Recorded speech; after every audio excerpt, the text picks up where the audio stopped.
Attack! Moving forward against Jap countermeasures means knowing all the tricks the enemy has up his sleeve. Every once in a while, concealed Jap tanks pin us down. So one of the jobs of ordnance behind the line of fire is the immediate study of captured enemy weapons. On the Burma frontier, the first captured Jap tank to be put into working order is rushed back to Imphal, India. There, ordnance studies it to tell the boys at the front how to knock it out. This tank holds 3 men, Japanese size, and mounts a 37 caliber plus 2 30 caliber machine guns. It has several good points. It's highly maneuverable for a quick right or left turn.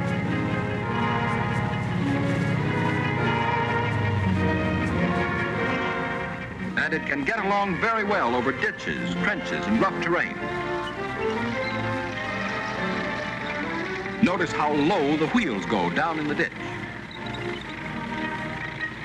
If you don't want a crease in your helmet, dig your foxhole good and deep.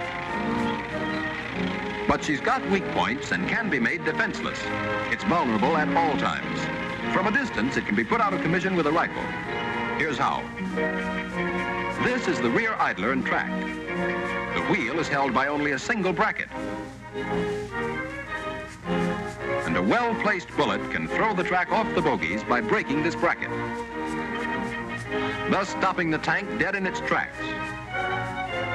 Make a note of these weak spots: the pistol ports and slits, the eyes of the tank when under fire. A splatter of machine gun fire can put out the eyes. Inside these ventilator hatches is the heart of the tank, the engine. Machine gun fire will knock it out. The ventilators are also vulnerable to close quarter attack with hand grenades and incendiaries. Under this hatch is the oiling system, fuel supply, and batteries. Extremely vulnerable at close quarters. This is the best spot to set the tank afire, an ideal target for a Molotov cocktail. The turret is hand-operated, but there's a gap between the turret and the hull, and if anything is wedged between the 2 parts, the turret is useless. A canteen, a rock, or your bayonet will do the trick. Ordnance tried this tank out to compare its speed with our own. The course was 4/10 of a mile. The American tank, the one furthest from the camera, quickly forges ahead and rapidly increases the lead.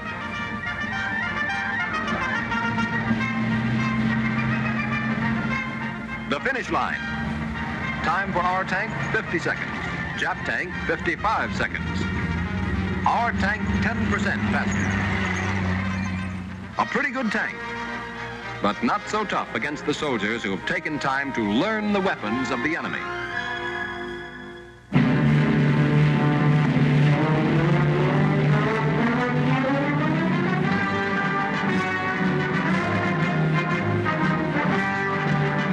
Meet the B-29. The baby that's just beginning to plaster Japan and promises to continue until Hirohito says, Uncle. Uncle Sam, excuse please.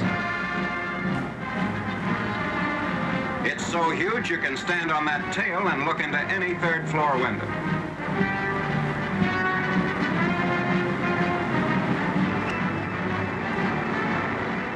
The brains and heart of the plane are in here. And that's secret. 16.5-foot Hamilton propellers. 4 of them. The biggest in the business. 4 2,200 horsepower motors. Listen to them sing. They're singing a swan song for the Nips, brother. The hottest tune on the hit parade.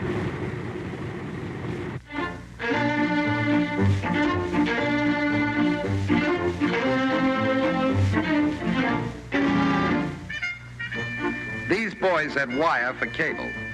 What they needed was a cable binder, and the binder was what they were just fresh out of. It was sure one of those times when you can't go by the numbers. So they said to hell with the numbers and made one anyhow. Out of what? Tubing from a discarded RL-31 reel, the kind you pay out wire with. They bent the ring gear to engage the pinion gear, all of which drives the pipe, thus making the 2 reels rotate around the group of wires. How'd they get gears 1,000,000 miles from nowhere? They cut them to diameter with cold chisel and hacksaw, and from the ends of beaten-up reels. Gear teeth? They cut those too, with file and saw. See this gadget? It's known as a payout reel. This first reel being put on is a DR8. It's filled with field wire W110B and is fitted on as snugly as possible. That's so when the DR8 turns, it'll make the ring gear turn, thus turning the pinion gear. This second DR8's just for counterbalance. It hasn't anything to do with lashing the field wires or laying the cable. When they got this far, all they had to do was bind the cable wires to the strands of field wire.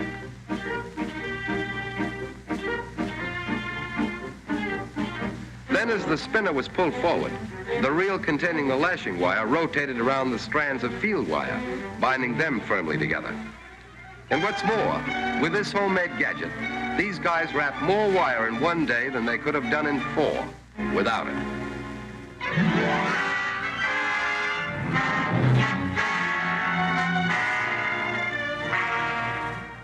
The murderous firepower of the bazooka is already a legend. But in Nettunia, Italy, thinking men increased firepower by using 4 bazookas mounted and tied to a German shell case. Then they rigged the complete affair to a machine gun mount set on a jeep. The result is a small-sized artillery attack, bazooka quadruplets, 4-way murder with a purpose.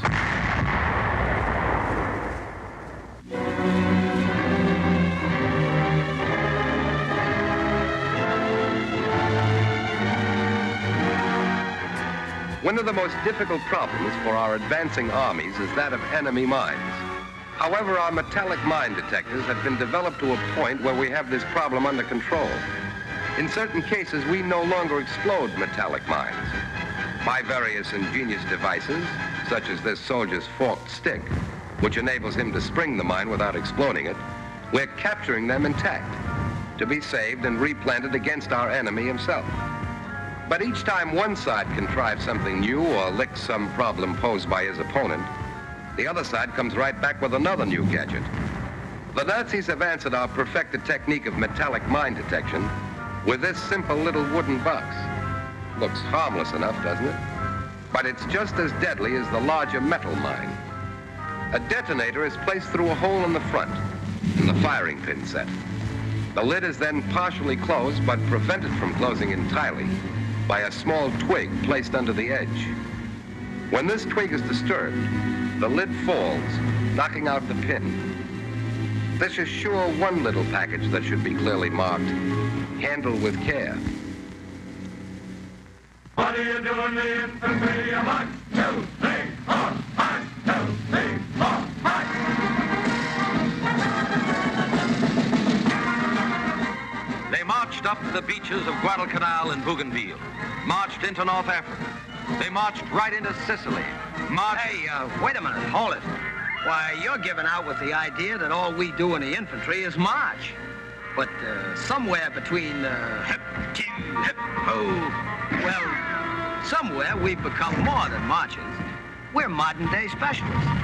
Well, you certainly helped the Nazis hightail it out of Sicily and Rome, too. But it was our Air Force that climbed up a couple of miles of clouds and cut loose with the first load of arguments to convince them that fascism doesn't pay.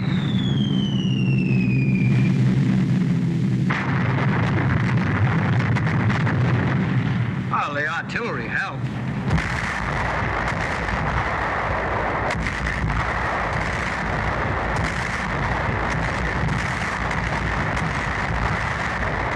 Yes, and don't forget our armored troops. They rolled right into the thick of it and did some tall convincing of their own.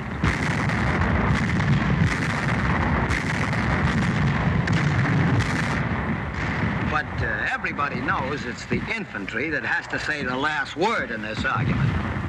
We go in and tell it personally. There's nothing in front of us but the enemy. You might say we're the men in no man's land. Good name for the infantry. The men in no man's land. It sure takes guts to walk in there shooting. But we don't just walk in and start shooting. Now, there's no man's land, San Pietro, Italy. The Nazis were there a long time ahead of us. plenty long enough to dig in solid. The first move we make, they cut loose. We hug the ground and start talking. With BARs and machine guns.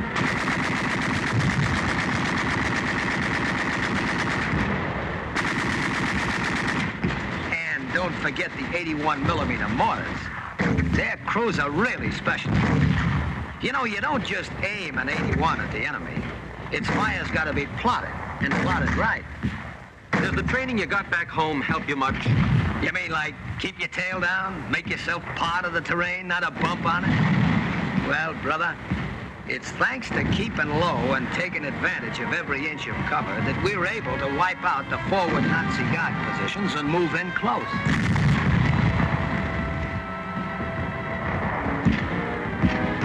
Attacking that town head-on must have meant a lot of casualties. That's why we didn't attack head-on. We went at them from the side. You mean you outflanked them? And what a flank. We had to climb straight up a mountain. And that's another place where training comes in handy. You know that when you're silhouetted against that skyline right on top of a mountain, you're a clay pigeon. You know that you gotta take advantage of the ground wherever you are. And if you get nicked, it doesn't make much difference whether it was a bullet or a rock splinter that kicked up like shrapnel. This is where you went on that patrol, isn't it? Yeah. From the military crest of that hill, the part just below the top, and the highest point that's safe on any mountain, an officer points out to us the route towards the enemy line. We've got to get some vital information or we can't move in. Men on these patrols must be experts in map reading, right? Well, they've sure got to know how to get where they want to get, and back. And they got to know what they saw and where they saw it. Don't forget, their reports have got to be written with absolute accuracy or they're not worth much. Right again. And we're always on the lookout for camouflaged gun emplacements and machine gun nests. Patrol reports the enemy's flank is weaker than the center. We move up, and taking advantage of the woods, close in. 4 out of 5 dig in to cover our advance. In that way, we move forward protected by constant fire. And we really give it to those rats. With rifles, BARs, and mortars.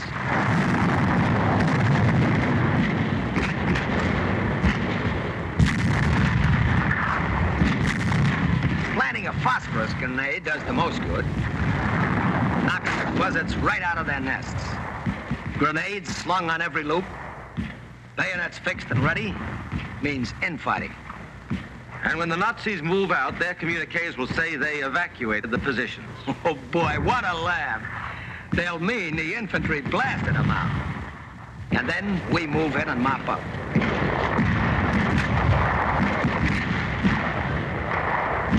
Now we capture a house and know how to use it. And we take particular care that muzzle blast don't give away the position. And if we get a gun stoppage, one thing we can't do is call on ordnance. When the belt feed lever goes bad, we call on ourselves. We've been trained to know every piece of equipment we handle.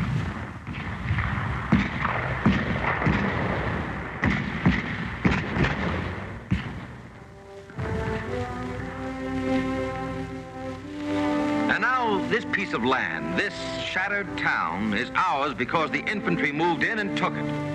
The infantry has made it another milestone along the great highway that leads to the end of this war. A highway along which they'll fight every yard of the way. They'll move on to newer battlefields. And wherever they stand, that land is free again. Free of the Nazis' shame and terror. They're the infantry. The guys who go in and tell it to the Nazis personally. The men in no man's land. The modern-day specialists who are going to trudge and crawl across Europe, carrying victory and liberation in their knapsacks.